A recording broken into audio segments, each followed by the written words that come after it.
Hi my dear students, welcome back to my YouTube channel magnetic tutorial. जैसा कि आप सभी को पता है कि क्लास 10th के बायोलॉजी जो कि लाइफ प्रोसेस चैप्टर से लेक्चर 1 का वीडियो अपलोड कर दिया गया है। तो आप लोग लेक्चर 1 का पहले वीडियो जाके देखिए। ये लेक्चर 2 स्टार्ट होने वाला है लाइफ प्रोसेस चैप्टर से ही।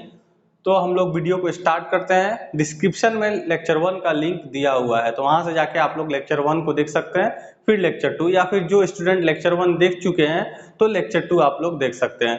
तो हम लोग वीडियो को यहाँ से स्टार्ट करते हैं। तो जैसा कि हम लोगों ने पिछले क्लास में ये देखा था, ये कुछ पॉइंट्स थे। Major step that involve in photosynthesis. Photosynthesis में कुछ स्टेप्स जो इन्वॉल्व किए गए थे, ये पॉइंट्स हम लोग पढ़े हुए थे कि कैसे सोलर एनर्जी कन्वर्ट हो रहा है, CO2 से ग्लूकोज जो बदल रहा है, रिडक्शन हो रहा है। ये मैंने क्वेश्चन पूछा भी था कि आप लोग कमेंट करके बताएंगे कि रिडक्शन हो रहा है कि ऑक्सीडेशन। यहाँ पे नहीं, इससे पहले क्वेश्चन आया हुआ था, वहाँ पे स्प्लिटिंग ऑफ वाटर होता है। ये सभी चीज हम लोग देख चुके थे, ये कुछ फिगर भी हैं।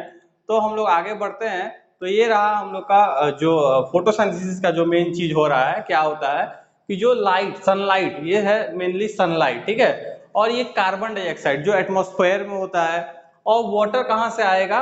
रूट से, रूट से एब्जॉर्ब होगा। और रूट से एब्जॉर्ब होकर स्टूडेंट कहाँ पे आएगा? वो प्लांट्स के सभी पार्ट्स में जाता है, ठीक है।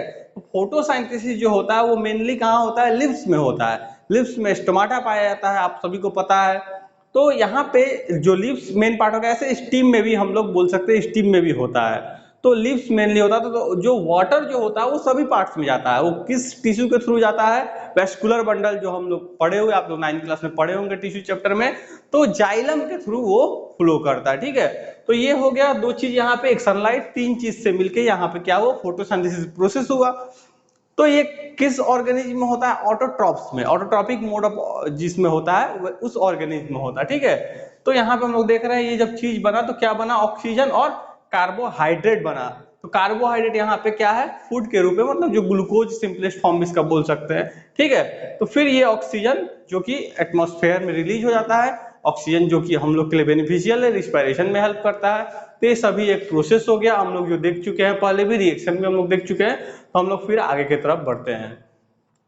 तो स्टूडेंट यहाँ पे हम लोग देखेंगे बेसिक रिक्वायरमेंट्स ऑफ फोटोसिंथेसिस। ये बहुत ही अच्छा बेसिक पॉइंट है। इस पॉइंट पे आप लोग जरूर ध्यान दीजिएगा कि क्या क्या रिक्वायरमेंट होते हैं फोटोसिंथेसिस से रिलेटेड। बात समझ में आ रही है? तो हम लोग यहाँ पे देखेंगे जो रिक्वायरमेंट है, पहला रिक्वायरमेंट यहाँ पे लाइट, जो कि सनलाइट के लिए, ठीक है, सोलर एनर्जी हम लोग बोल सकते हैं।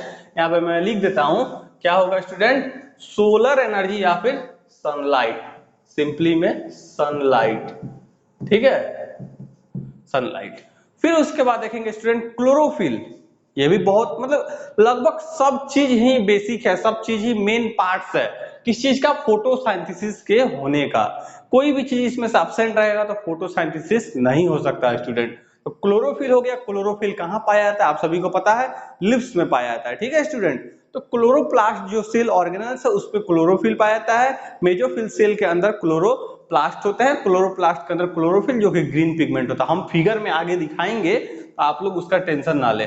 फिर उसके बाद देखेंगे कार्बन डाइऑक्साइड, CO2। ये भी बहुत ही ज्यादा जरूरी है, ठीक है। इसको शॉर्टकट में हम लोग क्या बोलते हैं स्टूडेंट? CO2, carbon dioxide. फिर उसके बाद देखेंगे वाटर, ये भी बहुत नेसेसरी है, ठीक है। तो ये जो हम लोग पॉइंट जो देख रहे हैं, ये जो चार पॉइंट, ये बहुत ही ज्यादा यूजफुल है स्टूडेंट, ठीक है। तो उसके बाद हम लोग देखेंगे साइट ऑफ फोटोसिंथेसिस। ये चारों पॉइंट को हम लोग ध्यान रखिए, और इस चारों पॉइंट के बारे में आज के क्लास में लेक्चर 2 में हम लोग डिस्कस करने वाले हैं पूरा ब्रीफली, क्योंकि हम लोग लेक्चर पार्ट पढ़ रहे हैं। तो लेक्चर में मैं ब्रीफली पूरे अच्छे ढंग से एक्सप्लेन करके समझाता हूं। और जो आप लोग को अगर शॉर्ट में समझना है, जैसे कि एनसीईआरटी, वो भी बहुत ज्यादा यूजफुल है। तो एनसीईआरटी के भी वीडियो इसी चैनल पर अपलोड किए जाते हैं। अभी तक लेक्चर 1 आया हुआ है, क्योंकि ये मेरा नया चैनल है, तो मैं धीरे धीरे वीडियो को अपलोड किया करता हूं, ठीक है। तो आप लोग जरूर वीडियो को जाके देखें। फिर स्टूडेंट यहाँ पे देखेंगे साइट ऑफ फोटोसिंथेसिस, मतलब फोटोसिंथेसिस का साइट कहाँ पे होता है एग्जैक्टली, ठीक है। उसके बाद फिर देखेंगे मैकेनिज्म ऑफ फोटोसिंथेसिस। देखो, मैकेनिज्म और प्रोसेस में थोड़ा अंतर है। जैसे प्रोसेस सिंपली हम लोग बोल दिए कि हाँ फोटोसिंथेसिस भाई हुआ, ये डिफिनीशन है, ऐसे करके हो गया, ठीक है, उतना समझ में आता है। लेकिन प्रोसेस में भी पूरा अंदर तक डीपली उसमें हम लोग खोजेंगे कि कैसे होता है, स्प्लिटिंग ऑफ वाटर होता है, फिर कन्वर्जन होता है, रिडक्शन होता है, सभी चीज को हम लोग मैकेनिज्म में हम लोग पढ़ते हैं। ऐसे भी आप लोग 11-12 में केमिस्ट्री में पढ़ना है, जब मैकेनिज्म पढ़ाया जाएगा, ऑर्गेनिक केमिस्ट्री में मेनली पढ़ना पड़ता है, तब आप लोग समझ में आएगा, ठीक है। तो ये मेनली प्रोसेस ही हम लोग बोल सकते हैं, मतलब डीपली अगर हम लोग समझे तब उसको हम लोग बोल सकते हैं, ठीक है। Third point is that factors affecting photosynthesis. कौन सा फैक्टर अफेक्ट करेगा फोटोसिंथेसिस को, ये भी बहुत जरूरी है जानना, ठीक है। इसके बारे में भी हम लोग पढ़ेंगे। फिर उसके बाद हम लोग स्टूडेंट देखते हैं last point is that ends product of photosynthesis. ये उतना जरूरी नहीं है, बट फिर भी हम लोग फोटोसिंथेसिस जब पढ़ रहे हैं तो यहाँ इसको हम लोग इंक्लूड कर सकते हैं, क्या, एंड प्रोडक्ट, मतलब लास्ट में फोटोसिंथेसिस होने के बाद क्या बचता है फोटोसिंथेसिस के होने के बाद, ठीक है। तो ये सभी चीज हम लोग देख चुके हैं। फोटोसिंथेसिस कहाँ होता है, ऑटोट्रॉप्स में, जैसे ग्रीन प्लांट्स वगैरह में, ठीक है। आप लोग देखे हुए हैं जब हम लोग ऑटोट्रॉप्स के बारे में हम लोग पढ़ रहे हैं, हेटरोट्रॉप में अभी नहीं गए हुए हैं। ऑटोट्रॉप्स में आप लोग देख रहे थे कि ऑटोट्रॉप्स के अंदर दो पार्ट, फोटो और एक केमो, पढ़े थे ना, फोटो ऑटोट्रॉप्स और एक केमो ऑटोट्रॉप स्टूडेंट। तो फोटो वाला जो था, फोटो का मतलब क्या होता है, लाइट, ठीक है, जो लाइट पे डिपेंड होता है, जिसको लाइट, तो यहाँ पे सनलाइट के रूप में। केमो ऑटोट्रॉप हम लोग देखे हुए थे जो केमिकल से, बात समझ में आ रही है। ये सभी चीज हम लोग, तो ये फोटो ऑटोट्रॉप्स ऑर्गेनिज्म की हम लोग बात कर रहे हैं, जो ग्रीन प्लांट्स में होता है फोटोसिंथेसिस, उसकी हम लोग बात कर रहे हैं, ठीक है। तो हम लोग फिर आगे यहां से बढ़ते हैं।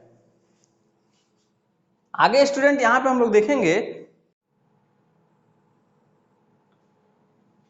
तो स्टूडेंट यहां पे हम लोग नेक्स्ट पार्ट देख रहेंगे, लाइट, जो कि अभी हम लोग पढ़े हुए हैं। तो लाइट से हम लोग देखते हैं कि लाइट का क्या क्या यूजफुल है, क्या क्या इसमें होता है। तो first point is that light is made up of 7 colours.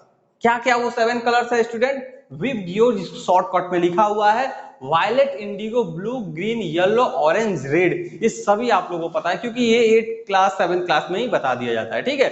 फिर उसके बाद हम लोग देखेंगे स्टूडेंट वायलेट और ब्लू, ये जो दिख रहा है VIB, यहाँ वाला जो पार्ट है वायलेट, इंडिगो, ब्लू वाला part carry more energy than red light. Red light से ज्यादा एनर्जी कैरी करता है कौन, वायलेट, इंडिगो और ब्लू, ठीक है। इसका वेवलेंथ कम होता है स्टूडेंट। ये जो सीक्वेंस जो लिखा हुआ है, ये वेवलेंथ ऐसे करके बढ़ता जा रहा है, इधर की तरफ वेवलेंथ बढ़ रहा है, ठीक है स्टूडेंट। ये 400 मतलब 390 हम लोग बोल सकते हैं, 400 नैनोमीटर से कहां तक जाता है स्टूडेंट, 700 तक जाता है, ठीक है। फिर उसके बाद हम लोग देखेंगे region from blue to red. ये देखो ब्लू, ब्लू यहाँ पे बी, ब्लू टू रेड वाला जो रीजन है is known as photosynthetically active radiation, PAR। इसको एग्जाम में भी पूछा जाता है, क्या है student, photosynthetically active radiation student, ठीक है। फिर उसके बाद देखेंगे इट रेंजेस फ्रॉम 400 टू 700, मतलब वही 390 हम लोग बोल सकते हैं, और विजिबल स्पेक्ट्रम, ठीक है। The rate of photosynthesis is maximum in red colour light. कहां पे रेट ऑफ फोटोसिंथेसिस ज्यादा होगा, maximum red colour of light में। बात समझ में आ रही है student, red colour of light में फोटोसिंथेसिस मैक्सिमम होगा, but blue colour of light में लाइट का जो एब्जॉर्प्शन होता है वो मैक्सिमम होगा। अगर पूछा जाए रेट ऑफ एब्जॉर्प्शन तो ब्लू कलर हम लोग बोलेंगे, रेट ऑफ फोटोसिंथेसिस तो रेड कलर हम लोग बोलेंगे। इस चीज को आप लोग ध्यान में रखिएगा, ठीक है student. Then green colour light, green colour से ज्यादा होता है। ग्रीन कलर में क्या होता है स्टूडेंट, फोटोसिंथेसिस जो होता है ये प्रोसेस, ये रिफ्लेक्ट बैक कर देता है लाइट को, ठीक है। तो यहाँ पे ये जो ग्रीन कलर है यहाँ पे होगा ही नहीं, ठीक है। फिर उसके बाद हम लोग आगे बढ़ते हैं नेक्स्ट पॉइंट की तरफ। नेक्स्ट पॉइंट में हम स्टूडेंट देखेंगे यहाँ पे क्लोरोफिल, जो अभी हम लोग लाइट के बारे में हम लोग थोड़ा सा देख लिए, अब फिर क्लोरोफिल के बारे में थोड़ा सा देखते हैं क्या क्या लिखा हुआ है। देखेंगे स्टूडेंट क्लोरोफिल के बारे में। First point is that chlorophyll is found in specialised cell organelle called chloroplast.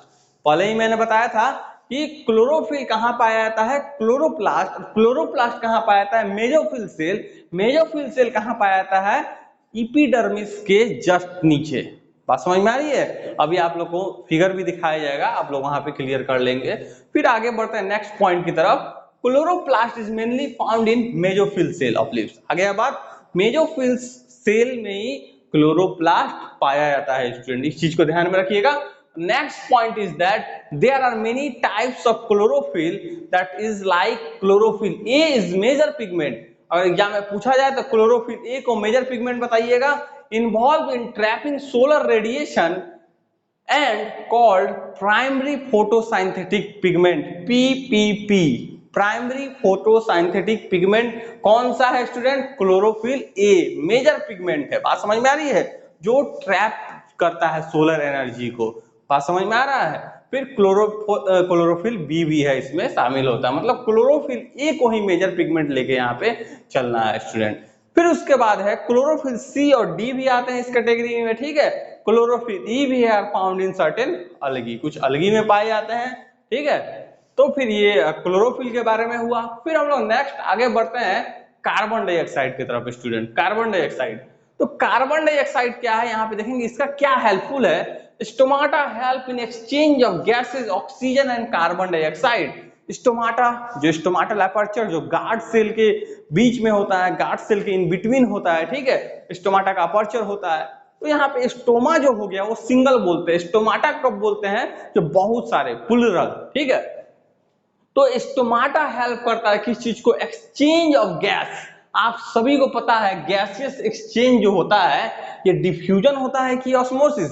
क्या होता है? डिफ्यूजन। इस चीज को ध्यान में आप लोग रखिएगा।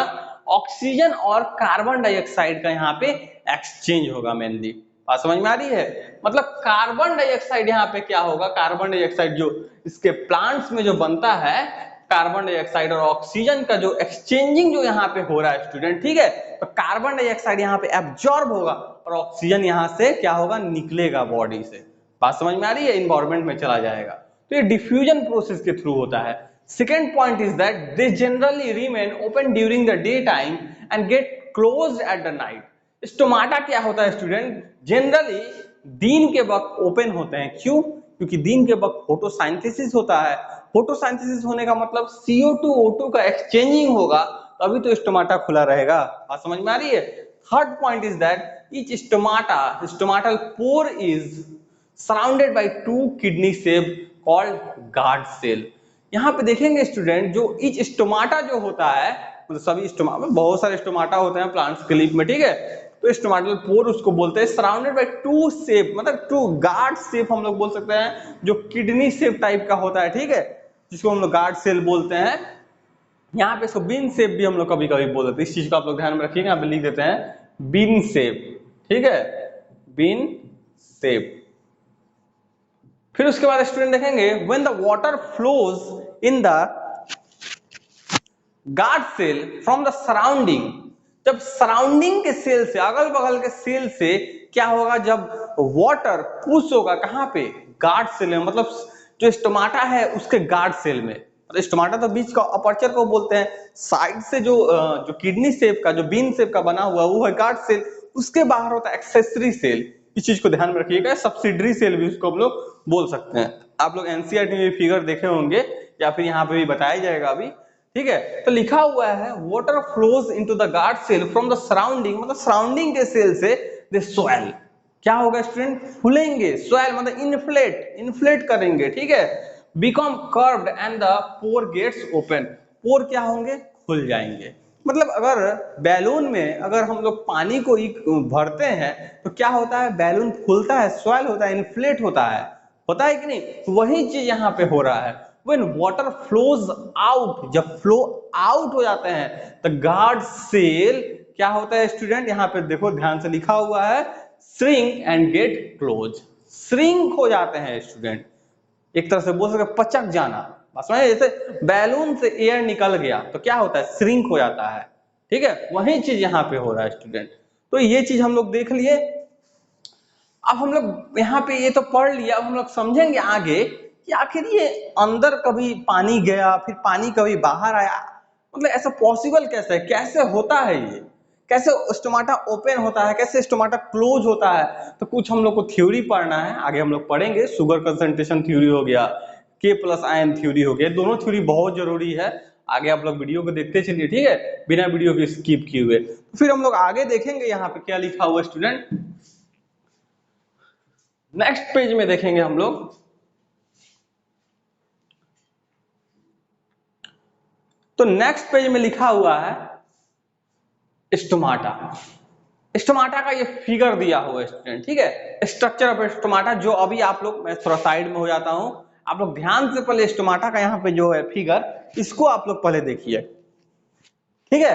तो स्टोमाटा में हम यहाँ पे बताएंगे, ध्यान से देखिएगा, ये ओपन स्टोमाटा और ये क्लोज स्टोमाटा, ठीक है स्टूडेंट। ओपन क्लोज, यहाँ पे देखेंगे बाहरी जो सेल दिख रहे हैं यही है क्या, सब्सिडरी सेल, ठीक है। या एपिडर्मल सेल भी इसको बोलते हैं, ईपी मतलब अपर, डर्मल मतलब या फिर डर्मिस स्किन बोलते हैं, मतलब अपर स्किन, बात समझ, जैसे हम लोग का ये, ठीक है। वैसे ही यहाँ पे सब्सिडरी सेल हो गए, एक्सेसरी सेल भी इसको हम लोग बोलते हैं। फिर स्टूडेंट यहाँ पे बगल में देखेंगे हम लोग, अंदर जो किडनी शेप का, देखो यहाँ पे किडनी तरह का ऐसा बना हुआ है, दिख रहा है सबको, तो ये हो गया हम लोग का क्या, गार्ड सेल, ठीक है। इस गार्ड सेल में वैक्यूल भी है, ठीक है, क्लोरोप्लास्ट भी है। आगे हम लोग फिगर को और हम लोग जूम करके देखेंगे कि क्या क्या होता है, क्लोरोप्लास्ट कहाँ पे होता है, क्लोरोप्लास्ट के अंदर क्या होता है, सभी चीज को हम लोग देखेंगे, ठीक है।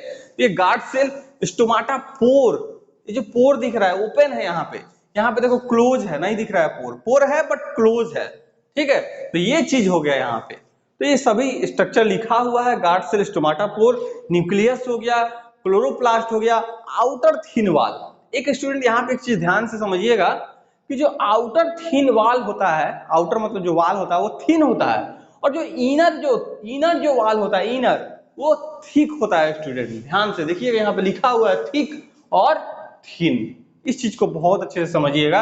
यहाँ पे क्लोरोप्लास्ट, वैक्यूल, वही सारा चीज लिखा हुआ है, बस स्टोमाटा जो ओपन और स्टोमाटा क्लोज। स्टोमा क्यों लिखा हुआ है, क्योंकि ये सिंगुलर है। स्टोमाटा कब लिखते हैं, जब प्लुरल के केस में आता है तब। स्टूडेंट समझ में आ गया होगा आपको, तो फिर हम लोग आगे यहाँ से बढ़ते हैं, ठीक है। तो फिर यहाँ पे स्टूडेंट देखेंगे आगे, नेक्स्ट पॉइंट हम लोग का क्या है, opening and closing of stomata, मतलब ओपन कैसे होता है, क्लोज कैसे होता है स्टोमाटा, इस चीज को हम लोग को समझना है स्टूडेंट, ठीक है। तो हम लोग यहाँ पे देखेंगे के प्लस कंसंट्रेशन थ्योरी, के प्लस आयन है, ठीक है, पॉजिटिव चार्ज लगा हुआ है, तो के प्लस कंसंट्रेशन थ्योरी के बारे में पढ़ेंगे। एक थ्योरी और है सुगर कंसंट्रेशन थ्योरी, दोनों बहुत ही आसान है स्टूडेंट, बहुत इजीली वे से मैं यहाँ पे समझाऊंगा, आप लोग ध्यान से समझना, कोई अलग से बुक पढ़ने की जरूरत नहीं है, पूरे अच्छे से यहाँ पे मैं समझा दूंगा, आप लोग ध्यान से बस समझिए। During day time chlorophyll in the guard cell, देखो स्टूडेंट दिन के वक्त की बात बोली जा रही है, गार्ड सेल में भी जस्ट आप लोग इसके पहले वाला स्लाइड में देखे थे, क्लोरोफिल मतलब क्लोरोप्लास्ट भी देखे थे, वहां पर क्लोरोप्लास्ट भी पाया जाता है, ठीक है। तो क्लोरोप्लास्ट के अंदर ही क्लोरोफिल होगा, वही चीज डायरेक्ट हम लिख दिए यहाँ पे, ठीक है। Photosynthesis which leads to production of ATP adenosine triphosphate, photosynthesis जब स्टूडेंट होता है तो एटीपी का प्रोडक्शन होता है, जिसका फुल फॉर्म है एडेनोसिन ट्राइफॉस्फेट, ट्राई, 3 फॉस्फेट का ग्रुप यहाँ पे जुड़ा हुआ है, एक एडीपी होता है डाइफॉस्फेट। तो जब डाइफॉस्फेट को इनऑर्गेनिक फॉस्फेट के साथ जब हम लोग मिक्स कराते हैं, रिएक्शन कराते हैं, तब बनता है एटीपी, ठीक है। बट यहाँ पे डायरेक्ट एटीपी बन रहा है, एटीपी को सिंपली हम लोग एनर्जी समझेंगे स्टूडेंट, सिंपली क्या, एटीपी इज एनर्जी, ठीक है, यहाँ पे इतना ही हम लोग समझेंगे। फिर आगे हम लोग देखेंगे जो रिएक्शन, अभी जो आपको समझ में आ रहा हो कि सर क्या बोल दिए कि फोटोसिंथेसिस जो प्रोडक्शन कराता है एटीपी का, बट ये कैसे होता है, तो स्टूडेंट यहाँ पे रिएक्शन लिखा हुआ आप लोग के सामने, carbon dioxide, water, carbon dioxide कहां से आएगा, एटमॉस्फेयर से, water comes from roots through xylem, ठीक है, जाइलम वस्कुलर वेंडल्स के थ्रू आएगा, ये होगा हम लोग का प्रोसेस जो कि ग्लूकोज बनाएगा स्टूडेंट, ग्लूकोज और H2O, ठीक है, और O2, O2 तो एटमॉस्फेयर में चला जाएगा, ये बन गया हम लोग का मेन फूड जो कि है क्या, ग्लूकोज। अब देखो स्टूडेंट यहाँ पे क्या होगा, ग्लूकोज और ऑक्सीजन, ग्लूकोज और ऑक्सीजन क्या होगा, रिएक्ट करके, मतलब ग्लूकोज ऑक्सीजन का यहाँ पे रिएक्शन होगा, ठीक है, केमिकल रिएक्शन बोल सकते हैं, बायोकेमिकल रिएक्शन बोल सकते हैं, सब O2 बाहर नहीं निकलता है, कुछ O2 यहाँ पे यूज होता है, ब्रेकडाउन ऑफ फूड होगा स्टूडेंट, ब्रेकडाउन ऑफ फूड में क्या होगा, CO2 फिर बन जाएगा, H2O बनेगा, ये 38 एटीपी बनेगा, जो कि अभी हम लोग इसके आगे भी हम लोग को पढ़ना है, क्रेब्स साइकिल में हम लोग समझेंगे, ठीक है, कैल्विन साइकिल में हम लोग पढ़ना है, कुछ साइकिल है जिसको हम लोग थोड़ा बहुत जानेंगे, ज्यादा डीपली नहीं, क्योंकि उन लोगों को सभी को हम लोग को 11th-12th क्लास में हम लोग को ब्रीफली वे से पढ़ना है स्टूडेंट, ठीक है। तो यहाँ पे आप लोग ध्यान से समझिएगा, तो पहला जो रिएक्शन जो हम लोग का लिखा हुआ है स्टूडेंट यहाँ पे क्या है, CO2 रिएक्ट हो रहा है H2O के साथ, ग्लूकोज बन रहा है, H2O है और O2 है। फिर यहाँ पे देखेंगे ग्लूकोज O2 के साथ रिएक्ट करा के CO2 बना रहा है, H2O बना रहा है और 38 ATP। फिर यही CO2 यूज होता है, यहाँ पे इसके साथ रिडक्शन होता है, तो यहाँ पे क्या बनता है स्टूडेंट? ग्लूकोज। बात समझ में आ रही है? फिर यही ग्लूकोज जब प्लांट्स यूज नहीं कर पाते हैं तो यही ग्लूकोज स्टार्च के फॉर्म में प्लांट्स में रहते हैं। किस फॉर्म में स्टूडेंट? स्टार्च। ठीक है, यहाँ पे मैं लिख देता हूं किस फॉर्म में रहेंगे? स्टार्च के फॉर्म में रहेंगे फ्यूचर के लिए। फ्यूचर के लिए यहाँ पे ध्यान से स्टूडेंट एक चीज हम लोग समझेंगे कि मतलब ऑटोट्रॉपिक्स ऑर्गेनिज्म अगर ना हो क्या लाइफ पॉसिबल है? Life will not possible. क्यों स्टूडेंट? क्योंकि इनडायरेक्टली या फिर डायरेक्टली ऑटोट्रॉप्स पे ही डिपेंड हो रहे हैं हेटेरोट्रॉप्स। आप सभी को पता है कि ऑटोट्रॉप्स सेल्फ सिंथेसाइजर है। ऑटो का मतलब ही होता है सेल्फ। बात समझ में आ रही है? तो यहाँ पे स्टूडेंट ध्यान से समझिएगा कि जो स्टार्च फ्यूचर के लिए जो हो रहा है ये कहाँ पे स्टोर होता है? मतलब प्लांट्स के सभी बॉडी में यूज हो जाता है। ठीक है, यूज मतलब वो स्टोर करके फ्यूचर के लिए रखते हैं, जैसे फ्रूट्स में हो गए या फिर किसी। ठीक है, तो कोई भी हर्बीवोर प्लांट्स को ईट करेंगे तो वो स्टार्च इजिली वैसे डेवलप कहाँ पे, मतलब कहाँ पे ट्रांसफर हो गया? उस हर्बीवोर में। फिर उस हर्बीवोर को कार्निवोर, फिर कार्निवोर में ट्रांसफर हो, मतलब कार्बोहाइड्रेट या फिर फूड बोल सकता है, सिंपली ट्रांसफर हो रहा है। फूड बना कौन रहा है स्टूडेंट? फूड बना रहे हैं ये ऑटोट्रॉप्स, ग्रीन प्लांट्स।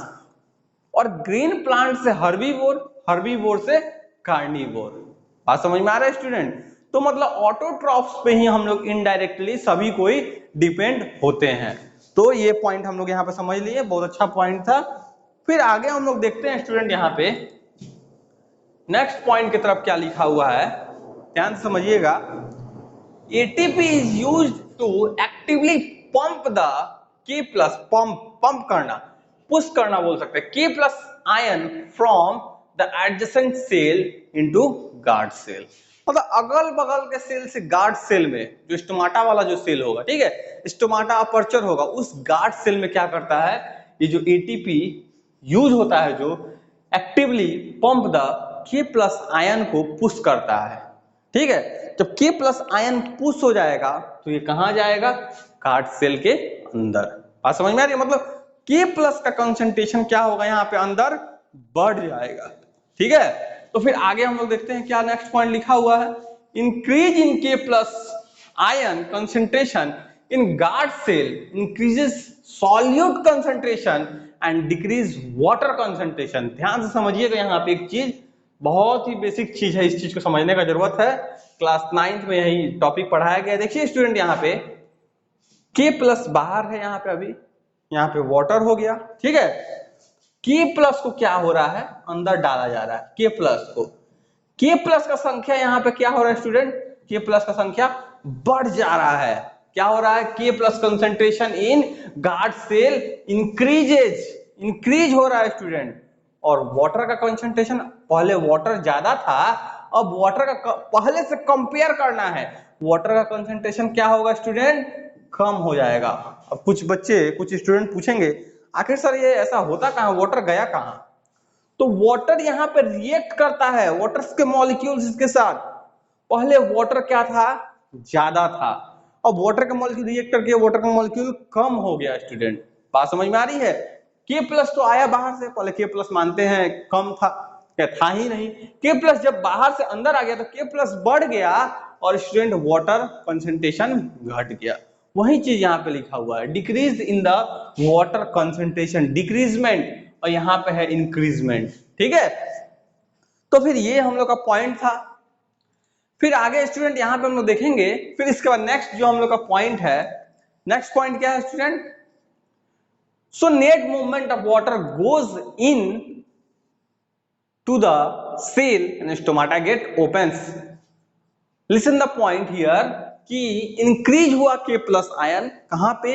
स्टोमाटा के अंदर, गार्ड सेल के थ्रू आया K प्लस आयन। ठीक है, किसका काम था? ATP का। इतना समझ में आ गया। वाटर का कंसंट्रेशन क्या हुआ स्टूडेंट? कम हो गया to the cell and stomata get open. जब K प्लस आयन यहाँ पे, K प्लस आयन जब यहाँ पे बढ़ जा रहा है अंदर, के प्लस आयन की बात की जा रही है, और वाटर का कंसेंट्रेशन अंदर क्या हो रहा है, घट जा रहा है, तो net movement of water goes into the cell student. यहां पे समझिएगा ध्यान से, मान लेते हैं ये हो गया, ठीक है, ये हो गया ऐसा, ठीक, के प्लस आयन आया, के प्लस आयन आया, आते गया मान लेते हैं, वाटर का कंसेंट्रेशन घट गया, बाहर वाटर का कंसेंट्रेशन क्या हुआ स्टूडेंट, बढ़ गया, क्या हुआ, यहां घट गया, यहां पे क्या हुआ, बढ़ गया, तो net movement of water goes into the cell, यहां पे बाहर जो बढ़ गया, यहां पे अंदर जो घट गया, तो बाहर से वाटर फ्लो होगा अंदर। आप लोग पढ़े हुए हैं concentration gradient class 9th class में, अगर नहीं पढ़े हैं तो मेरा लेक्चर 2 वीडियो जाके क्लास 9th का सेल चैप्टर का आप लोग देख सकते हैं, वहां पे पूरा ब्रीफली समझाया गया है, ठीक है। तो ये कंसंट्रेशन ग्रेडियंट ये बताता है कि डिफ्यूजन हो या osmosis higher to lower concentration की तरफ फ्लो होना चाहिए स्टूडेंट, ठीक है। तो यहाँ पे देखेंगे वाटर बाहर ज्यादा है अंदर कम है, हायर से लोअर अंदर की तरफ आ रहा है। अब पूछेंगे सर अंदर लोअर कंसंट्रेशन ऑफ वाटर कैसे हो गया, तो स्टूडेंट अभी हम लोग पढ़े हैं कि के प्लस जब आयन बढ़ेगा तो वाटर का कंसंट्रेशन अंदर लो हो जाएगा। इतना समझ में आ गया, इतना क्लियर हुआ सबको। फिर आगे हम लोग देखेंगे last point, reverse happens at night. ये दिन की घटना बताई जा रही है क्योंकि दिन के वक्त ही एटीपी प्रोडक्शन होगा, एटीपी प्रोडक्शन होगा तभी तो के प्लस आयन पुश होगा स्टूडेंट, ठीक है। तो ये चीज दिन के वक्त होता है, जस्ट इसका ऑपोजिट रात के वक्त, मतलब रात के वक्त क्या होगा, स्टोमाटा क्लोज होगा, ठीक है स्टूडेंट। तो ये हम लोग का पॉइंट था, फिर हम लोग आगे बढ़ते हैं नेक्स्ट पॉइंट की तरफ। तो स्टूडेंट यहां पे हम लोग समझेंगे फिर आगे, ये हम लोग का पॉइंट हो गया ओपन और क्लोजिंग ऑफ स्टोमाटा, जो कि के प्लस आयन कंसंट्रेशन थ्योरी हम लोगों ने खत्म कर दिया, ठीक है। तो स्टूडेंट इस चीज को आप लोग ध्यान से समझ सकते हैं, अगर नहीं समझ में आए फिर से वीडियो को पॉज करके एक बार फिर से देख सकते हैं यहाँ पे। फिर अब स्टूडेंट अब हम लोग आगे बढ़ेंगे, नेक्स्ट हम लोग का क्या होगा यहाँ पे जो हम लोग पढ़ने वाले हैं, ये भी बहुत ज्यादा इंपॉर्टेंट है, शुगर कंसंट्रेशन थ्योरी, जो कि एनसीईआरटी में नहीं दिया हुआ है बट ये पढ़ना है स्टूडेंट, ठीक है। ये इसमें से एग्जाम्स में भी क्वेश्चन आते हैं, आगे मेडिकल्स वगैरह में भी क्वेश्चन पूछे जाते हैं। तो हम लोग यहाँ पे देखेंगे शुगर कंसंट्रेशन थ्योरी क्या बोलता है, ये बहुत आसान था के प्लस, अब ये भी बहुत आसान है, ध्यान से बस समझना है आप लोगों को। First point is that sugar is soluble, sugar क्या होता है स्टूडेंट, सॉल्युबल होता है, मतलब वाटर में सॉल्युबिलिटी इसका ज्यादा होता है, ठीक है। And increase the concentration of guard cell, तो शुगर सॉल्युबल होगा तो गार्ड सेल में सॉल्युबिलिटी क्या करेगा, बढ़ा देगा, सॉल्युबिलिटी जब बढ़ाएगा तो इसका कंसंट्रेशन भी क्या होगा स्टूडेंट, बढ़ जाएगा, ठीक है। तो यहाँ पे फिर next point is that higher concentration of solute content lower concentration of water, ये तो सबको पता है आप लोग को भी क्योंकि आप लोग क्लास 9 में पढ़े हुए हैं। क्या लिखा हुआ है, higher concentration of solute, if the solute is higher then automatically the lower concentration of water, वहां पे वाटर का कंसंट्रेशन क्या होगा, लोअर, मतलब एक तरह से बोल सकते हैं कि concentration of solute is inversely proportional to concentration of water। समझ में आ रहा है स्टूडेंट, कंसंट्रेशन ऑफ सॉल्यूट बढ़ गया तो वाटर का कंसंट्रेशन घट जाएगा, कंसंट्रेशन ऑफ सॉल्यूट घट गया तो वाटर का कंसंट्रेशन बढ़ जाएगा। इस फैक्ट को आप लोग खुद से याद कर सकते हैं समझ के, ठीक है स्टूडेंट।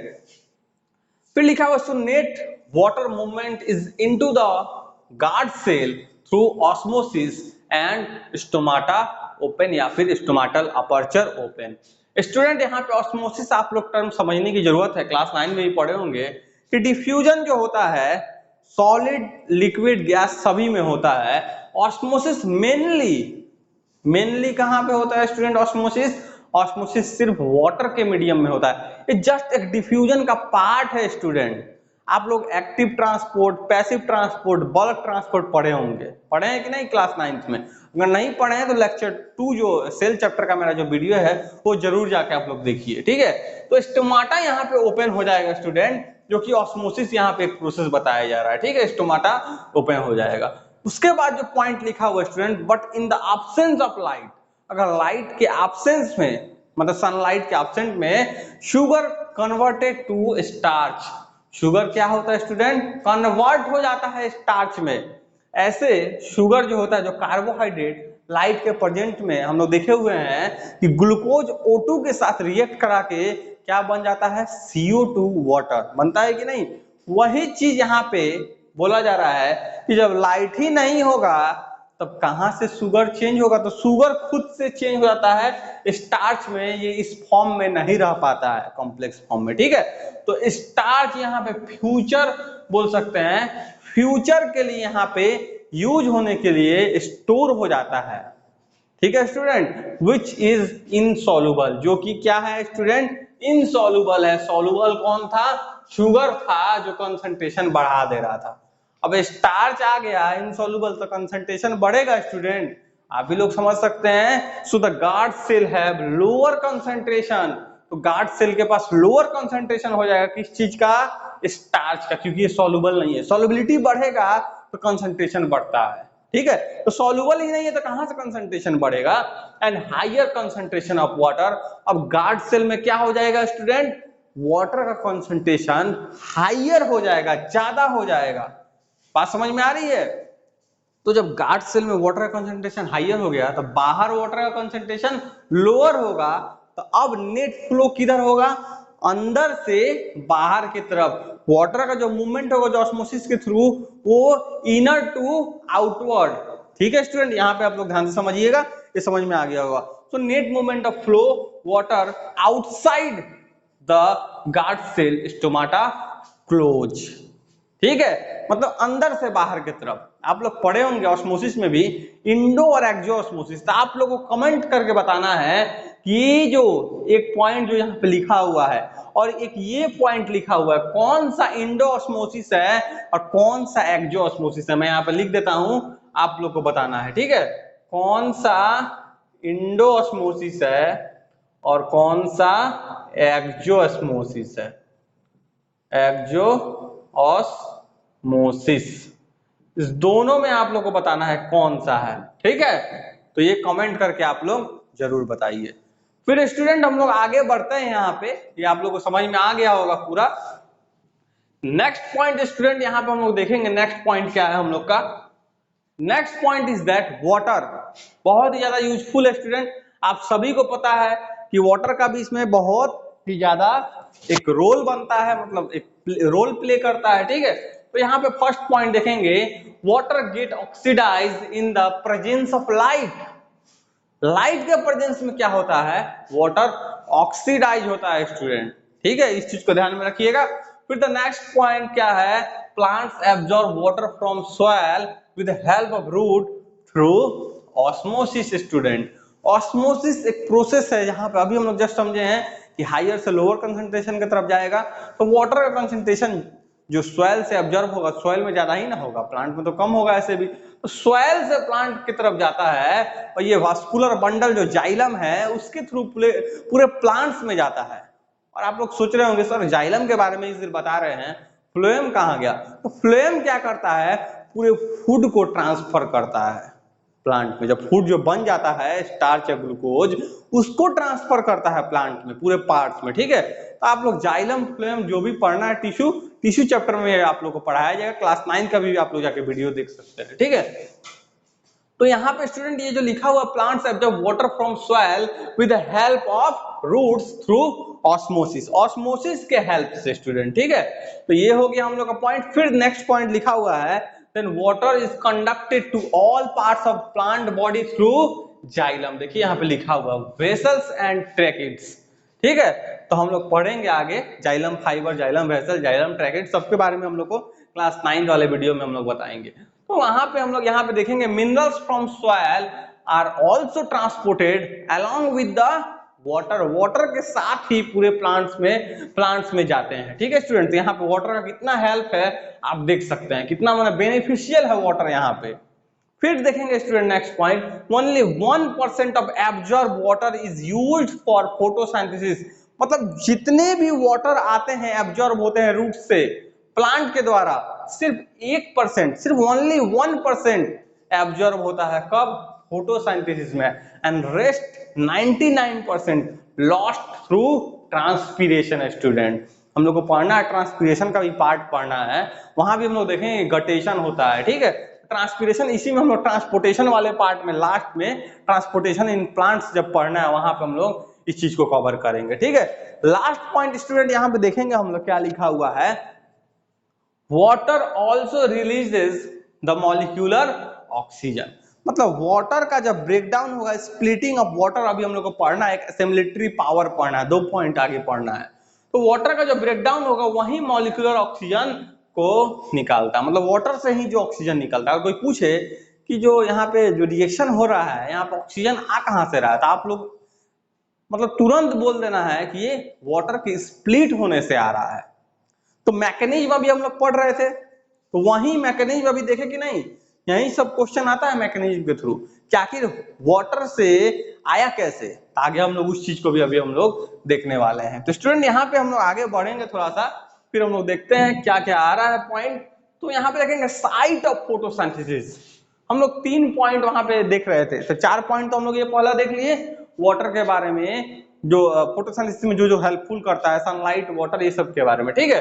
अब हम लोग साइट ऑफ फोटोसिंथेसिस पढ़ेंगे, क्या फैक्टर इफेक्ट करता है फोटोसिंथेसिस, इसको पढ़ेंगे। फिर जो लास्ट जो प्रोडक्ट बचता है फोटोसिंथेसिस के बाद उसको भी पढ़ेंगे। तो ये सभी चीज को हम लोग यहाँ पे कवर करते हैं। तो साइट ऑफ स्टूडेंट फोटोसिंथेसिस में क्या लिखा हुआ है यहाँ पे ध्यान से आप लोग समझिएगा। photosynthesis take place only in green plants of the plant, sorry, green parts of the plant mostly in leaf। कहां पे होता है student, photosynthesis take place only in green parts of the plant, मतलब बोलने का मतलब है कि स्टीम वगैरह में भी होता है, ठीक है, लेकिन कम होता है। मोस्टली इन लिव्स, एक बात और स्टूडेंट यहाँ पे ध्यान से समझेंगे, लिव्स भी बहुत अलग अलग तरह के होते हैं। एक ऐसा कुछ मतलब ऐसा तरह का होता है, मतलब थोड़ा पतला में, ठीक है, और एक फ्लैट टाइप का थोड़ा ऐसा होता है। तो फ्लैट जो लीफ होते हैं उसमें स्टोमाटा जो होंगे वो नीचे के साइड से, डाउनवर्ड साइड से स्टूडेंट, डाउनवर्ड, ठीक है, डाउनवर्ड साइड से होते हैं। और जिसमें होते हैं इसमें कहीं भी किसी तरफ भी हो सकता है। एक थोड़ा सा एक्स्ट्रा पॉइंट था, ये बताना था, जो बता दिए। फिर उसके बाद देखते हैं नेक्स्ट पॉइंट इस क्या है आपका स्टूडेंट। तो नेक्स्ट पॉइंट यहाँ पे आप लोग देखेंगे, सॉरी, नेक्स्ट पॉइंट है the mesophyll cells are living chlorenchymatous cell. आप लोग पढ़े होंगे क्लोरेनकाइमा, स्क्लेरेनकाइमा, पैरेनकाइमा, पढ़े हैं कि नहीं क्लास 9th में। तो वहीं से बताया जा रहा है कि क्लोरेनकाइमेटस जो सेल है having a large number of chloroplast. अब सबको समझ में आ रहा होगा कि सर इतना सारा चीज बता रहा है, अभी तक मेसोफिल सेल नहीं दिखाए। तो जस्ट इस स्लाइड के बाद हम लोग मेसोफिल सेल को देखेंगे। मेसोफिल सेल में जो कहां पे होता है क्लोरोप्लास्ट, उसको देखेंगे। क्लोरोप्लास्ट के अंदर क्या होता है उस चीज को भी हम लोग देखने वाले हैं स्टूडेंट। आप लोग बस वीडियो को पूरा एंड तक देखिए, पूरा वीडियो समझिए, ठीक है। जहां भी कहीं प्रॉब्लम आए आप लोग कमेंट करके बताइए कि हाँ यहाँ प्रॉब्लम है, तो मैं जल्दी ही वहां कमेंट सेक्शन में आप लोगों को रिप्लाई दूंगा। तो स्टूडेंट यहाँ पे जो नेक्स्ट पॉइंट आया हुआ है, mesophyll tissue is called photosynthetic tissue. Student इस चीज को क्वेश्चन आप लोग यहाँ पे घेर लीजिए कि ये जरूर ये सब टाइप का क्वेश्चन आते हैं एग्जाम में, ठीक है। फोटोसिंथेटिक टिश्यू कौन है, mesophyll tissue. Site of photosynthesis कौन है स्टूडेंट, क्लोरोप्लास्ट है, नॉट मेसोफिल सेल या फिर मेसोफिल टिश्यू। याद रखिएगा इसको, मेसोफिल सेल के अंदर क्लोरोप्लास्ट में फोटोसिंथेसिस हो रहा है। साइट ऑफ फोटोसिंथेसिस वही है, ना कि लिव्स है, ना कि मेसोफिल सेल है, कौन है, क्लोरोप्लास्ट है, ठीक है, ऑफ द प्लांट। ये हो गया स्टूडेंट। फिर उसके बाद देखेंगे नेक्स्ट पॉइंट क्या है, the actual site of photosynthesis is chloroplast. आगे की नहीं बात, क्लोरोप्लास्ट, इस चीज को ध्यान में रखिएगा स्टूडेंट। फिर नेक्स्ट पॉइंट हम लोग देखेंगे क्या है। तो नेक्स्ट पॉइंट आया हुआ है हम लोग का, a chloroplast is green plastid. Chloroplast में जो हम लोग अभी तक पढ़ते आए हैं क्लोरोफिल होता है, यही तो है ग्रीन कलर का पिगमेंट, ठीक है, जो लीफ को ग्रीन रखता है, क्योंकि बहुत ज्यादा मात्रा में क्लोरोप्लास्ट पाया जाता है स्टूडेंट। इस चीज को आप लोग समझ रहे हैं कि नहीं। इट इज डिस्क्वाइड और बाइकॉन्वेक्स। आप लोग लेंस वगैरह के बारे में पढ़े हुए हैं, 10th वाले फिजिक्स में पढ़े होंगे जरूर, ठीक है, या नहीं भी पढ़े होंगे तो बाइकॉन्वेक्स लेंस होता है। तो बाइकॉन्वेक्स के जैसा ही ये क्लोरोप्लास्ट होता है, जो कि फिगर में भी हम लोग देखने वाले हैं। लेंस से वही लेंस के बारे में बताया है। डबल मेम्ब्रेनस होता है स्टूडेंट, डबल मेम्ब्रेनस, ठीक है। उसके बाद देखेंगे leaves are the most suitable site. अब देखो यहाँ पे स्टूडेंट सबको कंफ्यूजन हो रहा होगा कि सर अभी बताए हैं कि एक्चुअल साइट क्लोरोप्लास्ट है, तो ये एक्चुअल साइट यहाँ पे हम नहीं लिख रहे हैं, यहाँ पे मैं ये बताना चाहता हूँ कि लिप्स एक मोस्ट सुटेबल साइट है, मतलब लिप्स है तभी उसके अंदर क्लोरोप्लास्ट है, दूसरी जगह क्लोरोप्लास्ट उतना ज्यादा मात्रा में पाया भी नहीं जाता है, ठीक है। Leaves are the most suitable site for photosynthesis because they have a large surface for trapping sunlight, large flat surface होता है स्टूडेंट, ताकि इजीली वैसे सनलाइट को ट्रैप कर पाए, ठीक है। Numerous stomata for exchange of gas, देखो ज्यादा मात्रा में स्टोमाटा भी होता है, ज्यादा मात्रा में स्टोमाटा होता है, इससे क्या होता है, एक्सचेंज होगा, किस चीज का, गैस का। कैसे होगा स्टूडेंट, डिफ्यूजन के थ्रू, नॉट ऑस्मोसिस, याद रखिएगा इस चीज को। And abundant vascular supply, vascular supply का मतलब यहाँ पे जाइलम और फ्लोएम के थ्रू जो सप्लाई होता है पूरे प्लांट्स में, या वो वाटर का हो, या वो न्यूट्रिएंट्स का हो, या वो मिनरल्स का हो, कोई भी चीज का हो सकता है, ठीक है student. Provide required water and carry manufacture food and materials to various plants part, मतलब हर प्लांट्स के पार्ट तक वेस्कुलर बंडल के थ्रू, वेस्कुलर टिश्यू के थ्रू ही पहुंचाया जाता है। तो ये हो गया हम लोग का साइट ऑफ फोटोसिंथेसिस, जो हम लोग पढ़ सकते हैं, एक बार ध्यान से आप लोग देख सकते हैं। जिसको अगर नहीं समझ में आए वीडियो को फिर से एक बार देखिए, जरूर समझ में आएगा। फिर हम लोग नेक्स्ट पॉइंट की तरफ स्टूडेंट यहाँ पे हम लोग बढ़ेंगे अब, ठीक है। तो यहाँ पे स्टूडेंट हम लोग यहाँ तक देख चुके थे साइट ऑफ फोटोसिंथेसिस। अब हम लोग नेक्स्ट पॉइंट की तरफ बढ़ते हैं स्टूडेंट, यहाँ पे ध्यान से देखिएगा। Actual site chloroplast of mesophyll cell that is found in leaves, ठीक है स्टूडेंट। तो ये हम लोग एक्चुअल साइट हुआ, यहाँ पे फिगर एक हम लोग देखेंगे, ध्यान से आप लोग इस फिगर को ध्यान से आप लोग समझेंगे स्टूडेंट। पहला तो यहाँ पे लिप से स्टार्ट करते हैं हम लोग, लिप से, लिप हो गया, ठीक है। मिडरिप जो बीच वाला हो गया, वेन वगैरह आप लोग को दिख रहा होगा ऐसे ऐसे करके। पैटियोल हो गया जो इस साइड से, जो प्लांट्स के मेन पार्ट से जुड़ा हुआ होता है, ठीक है। लिप ब्लेड लिखा हुआ, लैमिना जिसको भी बोलते हैं हम लोग। तो इस पार्ट को हम थोड़ा सा जूम करके यहाँ पे देखते हैं स्टूडेंट। तो यहाँ पे आप लोग आइए, यहाँ पे इस फोटो में, ठीक है। तो ये जो फिगर जो दिख रहा है क्या है, एंजियोस्पर्मिक लीफ का लिया हुआ है, थोड़ा सा पार्ट्स को जूम करके दिखाया जा रहा है।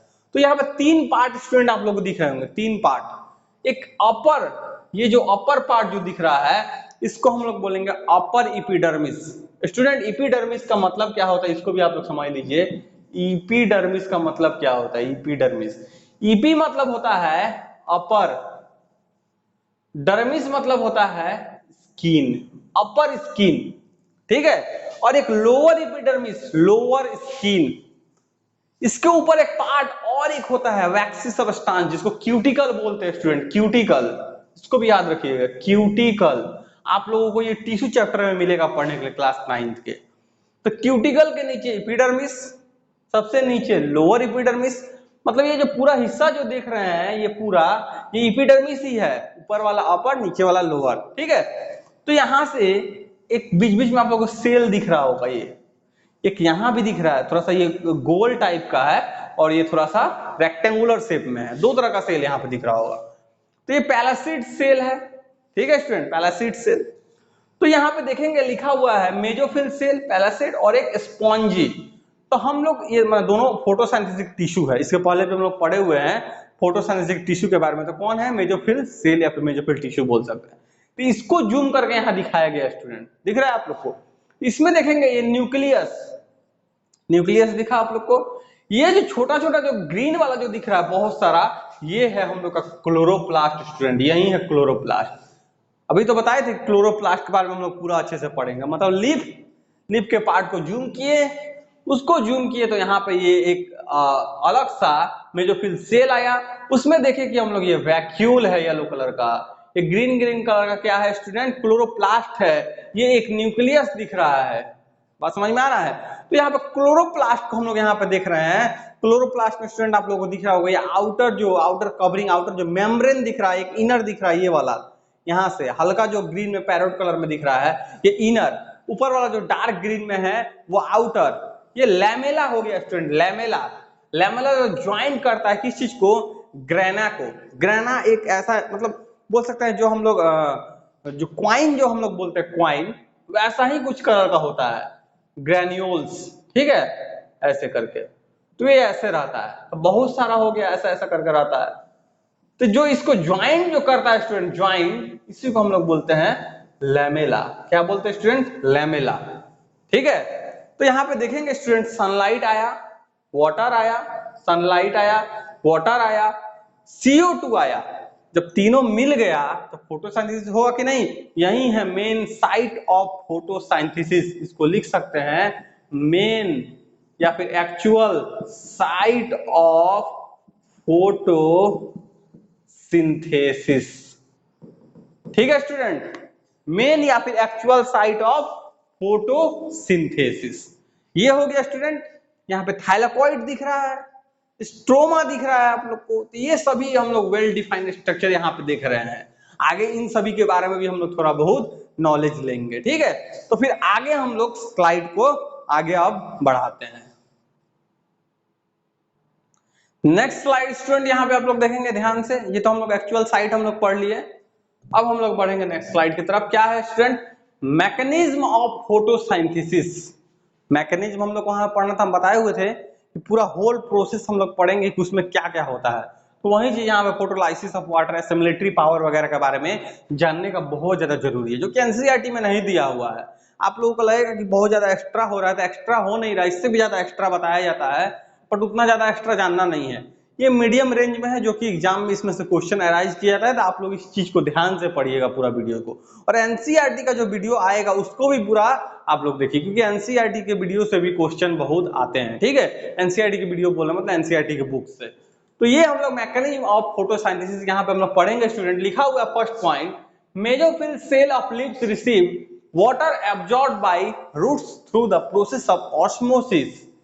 बार बार वही ऑस्मोसिस डिफ्यूजन आ रहा है, ऑस्मोसिस डिफ्यूजन आप लोगों को क्लियर कर दिया गया है शुरू में ही वीडियो के। तो मेसोफिल सेल जो है लीव्स का, ये रिसीव करता है water absorb by roots through osmosis, ठीक है, जो जाइलम वैस्कुलर बंडल के थ्रू पहुंचाया जाता है।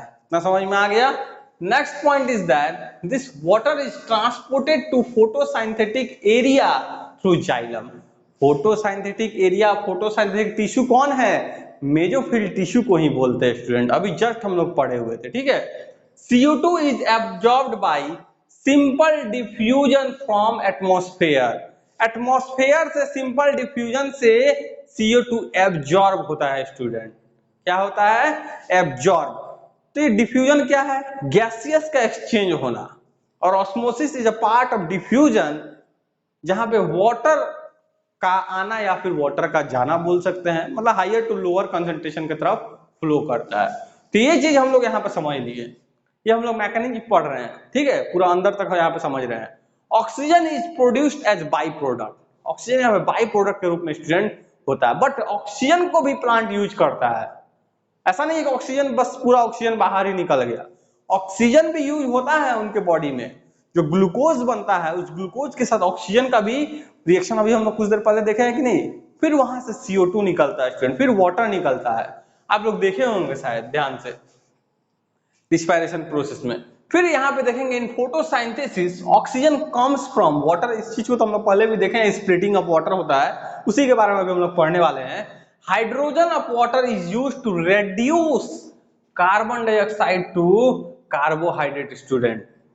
अब सबको लग रहा होगा कि उस इतना दिन से हम लोग शुरू से पढ़ रहे हैं फर्स्ट लेक्चर से ही कि रेड्यूस होता है कार्बन डाइऑक्साइड कार्बोहाइड्रेट में, मतलब CO2 जो रिएक्ट होता था, CO2 बदल जाता था कार्बोहाइड्रेट में, मतलब C6H12O6 में, जो हम लोग देख रहे थे ग्लूकोज में। तो ये कैसे होता था, ये हाइड्रोजन स्टूडेंट, हाइड्रोजन, ये हाइड्रोजन रेड्यूस करता है। Hydrogen is responsible for reduce CO2 into carbohydrate या फिर ग्लूकोज। ध्यान में रखिएगा स्टूडेंट इस चीज को।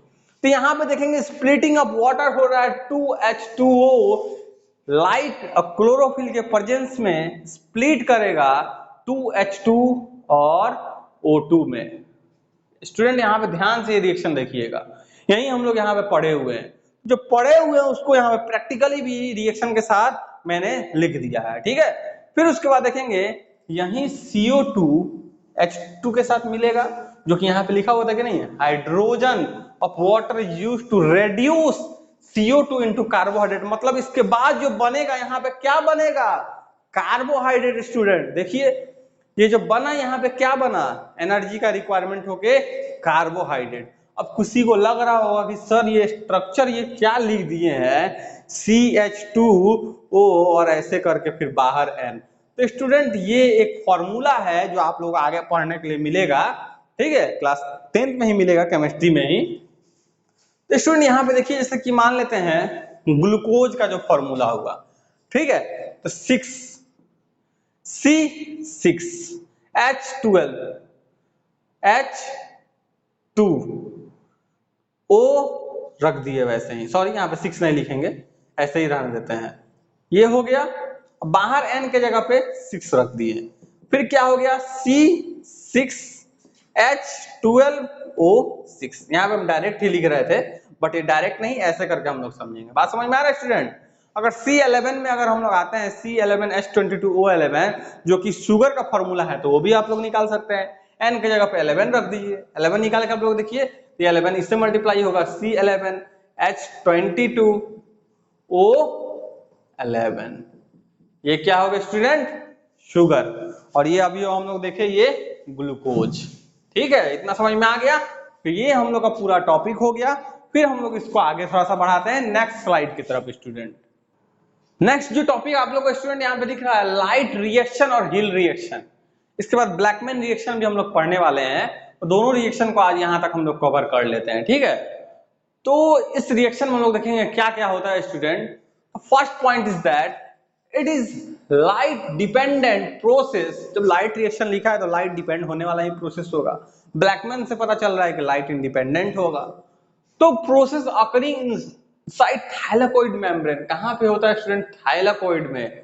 आप लोग देखे थे कि नहीं स्ट्रक्चर, अब जस्ट इसके पहले क्लोरोप्लास्ट वाला जब दिखाया गया था, स्ट्रोमा के बगल में थाइलाकोइड, तो वहीं थाइलाकोइड मेम्ब्रेन में ये होता है जो कि क्लोरोप्लास्ट में पाया जाता है। This phase is also called photochemical phase. Student इस चीज को ध्यान रखिएगा, इस फेज को फोटोकेमिकल फेज भी बोला जाता है। Next point is that light reaction occur thylakoid that is ग्राना of chloroplast.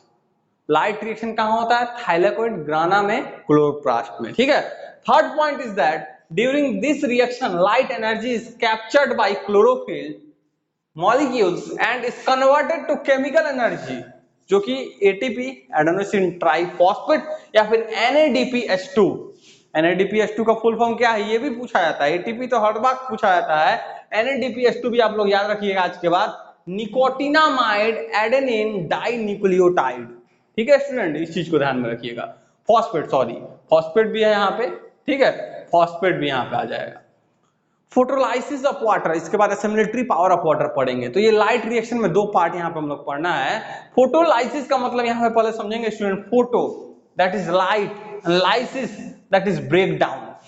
क्या है student, light plus break down, ठीक है, लाइट प्लस ब्रेक डाउन, किस चीज का, वाटर मॉलिक्यूल्स का स्टूडेंट। बात समझ में आ रही है।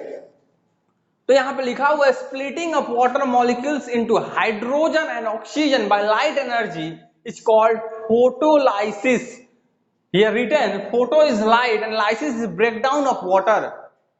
क्लियर हो गया ये चीज। फोटोलाइसिस बहुत इजी पॉइंट है, स्प्लिटिंग ऑफ वाटर, जो कि किसमें बदलेगा, H2 और O2 में, सिंपली एकदम नॉर्मल सा चीज है। This reaction required presence of manganese that is not Mg that is Mn। Magnesium नहीं Mg बोलते हैं स्टूडेंट, ठीक है, पता भी होगा बहुत स्टूडेंट को Mn। Calcium that is Ca and the chloride ion that is Cl minus ion here, ठीक है। तो ये सभी चीज हम लोग यहाँ पे देख लिए। और रिएक्शन भी देखेंगे स्टूडेंट। आप लोग एक चीज देखते होंगे कि तब से मैं जो पढ़ा रहा हूँ सभी के नीचे एक एक रिएक्शन जरूर बताया हूँ, उस रिएक्शन को आप लोग ध्यान रखिएगा तो आप लोग को ये पूरा फोटोलाइसिस याद हो जाएगा। अगर रिएक्शन आपको याद है तो आप फोटोलाइसिस को लिख सकते हैं।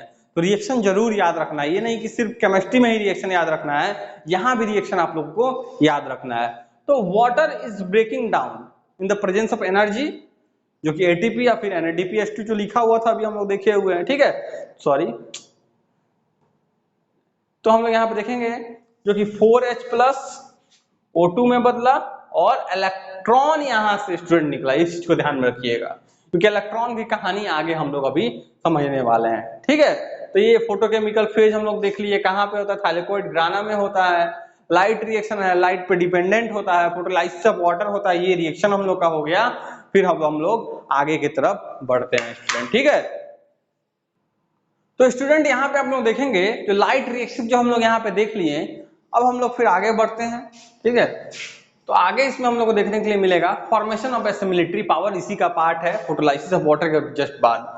तो फॉर्मेशन ऑफ एसिमिलेटरी पावर में देखेंगे the electron produced during photolysis. देखिए स्टूडेंट इलेक्ट्रॉन का बात आया कि नहीं, जो 4 इलेक्ट्रॉन जो प्रोड्यूस हो रहा था, यहाँ पे जो हम लोग रिएक्शन देखे थे वही इलेक्ट्रॉन की चर्चा यहाँ पे की गई है।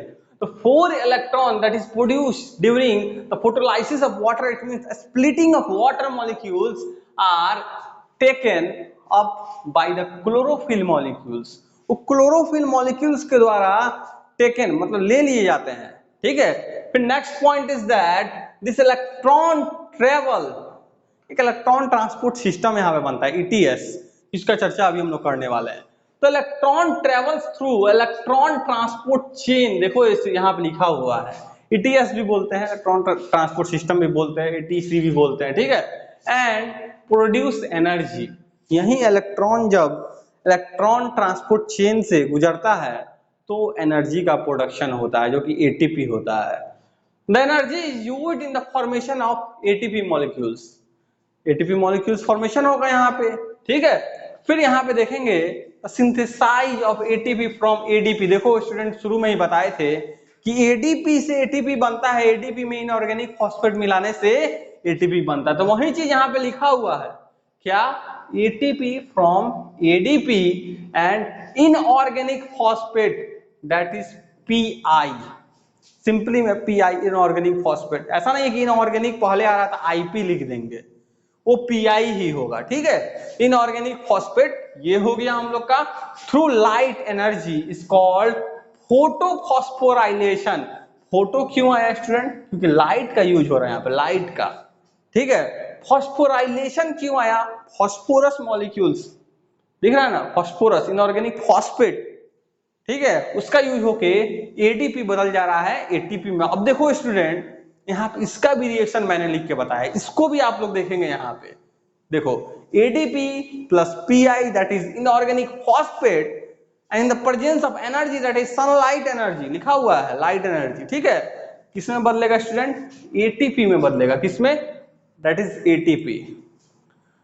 The hydrogen ion H plus, hydrogen ion की बात की जा रही है, H2 की तो बात नहीं की जा रही है, हाइड्रोजन मॉलिक्यूल्स की तो बात नहीं की जा रही है। Release during photolysis of water, photolysis of water में निकला था कि नहीं, H प्लस निकला था, इलेक्ट्रॉन भी निकला था, ऑक्सीजन भी निकला था, सभी चीज को हम लोग देखे थे। तो इलेक्ट्रॉन का तो यहाँ पे देख लिए क्या काम था, अब H प्लस का भी काम देख लेते हैं कि क्या काम है। इसी को बोलते हैं मैकेनिज्म, जब हम लोग अंदर तक पूरा पढ़ लेते हैं, ठीक है। तो H plus release during the photolysis of water is used in reducing, NADP को रिड्यूस करता है NADPH2 में। आप लोग को ऑक्सीडेशन और रिडक्शन के बारे में पता होगा, ऑक्सीडेशन और रिडक्शन के बारे में पता होगा। मैं थोड़ा सा हिंट्स देकर बता देता हूं, बाकी आप लोग कमेंट्स में बताना है कि ऑक्सीडेशन और रिडक्शन मेनली है क्या, ठीक है। जो स्टूडेंट इस वीडियो को देख रहे हैं या फिर वीडियो को देखेंगे वो जरूर बताएंगे। ऑक्सीडेशन मतलब presence of oxygen, absence of hydrogen, just इसका ऑपोजिट रिडक्शन। तो यहाँ पे ऑक्सीडाइज कब होगा स्टूडेंट, जब ऑक्सीजन बढ़ेगा। यहाँ पे क्या हो रहा है, देखो तो हाइड्रोजन का घटना, बात समझ में आ रही है, हाइड्रोजन रिडक्शन बोला जा रहा है यहाँ पे, ठीक है, जस्ट अपोजिट। तो NADP इंटू NADPH2, H यहाँ पे देखेंगे H बढ़ रहा है, क्या हो रहा है, H यहाँ पे ऑक्सीडाइज होगा तो ऑक्सीजन बढ़ेगा, रिडक्शन होगा रिड्यूस होगा तो हाइड्रोजन बढ़ेगा, ऑक्सीजन घटेगा। अब आप लोग कमेंट करके बताना है, ये इतना ही बताएंगे क्योंकि 9th क्लास में आप लोग को जरूर पढ़ना था, बताया भी गया है। NADP plus that is react with 2 electron 2H plus NADPH plus H plus, यही मिलके बनाता है, मतलब ये दोनों मिलके NADPH2। मतलब NADP कैसे NADPH2 में बदल रहा है, अभी यहीं पे ना पढ़े हैं, रिड्यूस, वही चीज का रिएक्शन यहाँ पे लिख दिया है। इसका भी रिएक्शन है, इसका भी रिएक्शन है, दोनों रिएक्शन को आप लोग ध्यान से यहाँ पे देख सकते हैं स्टूडेंट। ठीक है, एक बार ध्यान से देख लीजिए, फिर इसको हम लोग इरेज कर देते हैं। तो ये स्टूडेंट यहाँ पे हम लोग देख चुके हैं, अब हम लोग आगे बढ़ते हैं। एक और पॉइंट है, both NADP and NADPH2 are reducing और एसिमिलेटरी पावर। इस चीज को भी याद रखिएगा, इसको एसिमिलेटरी पावर भी या रिड्यूसिंग पावर भी बोला जाता है। किसको? NADP और NADPH2 को। एक इंपॉर्टेंट पॉइंट है जो लास्ट में जोड़ा गया था, इसको मिस कर गए थे हम लोग, इसको भी आप लोग ध्यान रखिएगा। अब हम लोग नेक्स्ट की तरफ बढ़ते हैं। ठीक है, तो नेक्स्ट देखेंगे डार्क रिएक्शन, इसके बाद ये वीडियो हम लोग यहीं पे एंड करेंगे। तो डार्क रिएक्शन, ब्लैकमैन रिएक्शन में क्या है student? It is a light independent enzymatic process occurring in stroma matrix। ठीक है स्टूडेंट, वहां पे कौन सा पार्ट में देखे थे आप लोग जरूर कमेंट करके बताइए। जो हम लोग लाइट रिएक्शन देखे थे कौन सा पार्ट में देखे थे, ये आप लोगों को कमेंट करके बताना है, क्योंकि डार्क रिएक्शन का यहाँ पे स्ट्रोमा मैंने आपके सामने लिखा हुआ है, तो आप लोग बता ही देंगे, तो उसको आप लोग वीडियो देखें कि नहीं इसी से पता चल जाएगा। ठीक है, तो ये फिर नेक्स्ट हम लोग का प्रोसेस, नेक्स्ट पॉइंट हुआ dark reaction occur simultaneously with light reaction, मतलब लाइट रिएक्शन के जस्ट बाद। ठीक है, this phase is called biosynthetic phase. उस फेज को क्या बोला जाता था ये कमेंट में बताइए, और इस फेज को बायोसिंथेटिक फेज बोला जाता है। दोनों जगह पे दो पॉइंट, इस वहां भी दो पॉइंट था लेकिन दोनों अलग था, यहाँ दो पॉइंट जो है ये भी दोनों अलग है। आप लोग को बताना है कि कौन सा वो दो पॉइंट था लाइट रिएक्शन में। The steps of dark reaction occurs one after the other in a cyclic form and convert CO2 into carbohydrate। मतलब एक के बाद एक साइक्लिक फॉर्म में होता है, जो कि CO2 किस में चेंज होता है? कार्बोहाइड्रेट में स्टूडेंट। ठीक है, the most common biosynthetic pathway is what?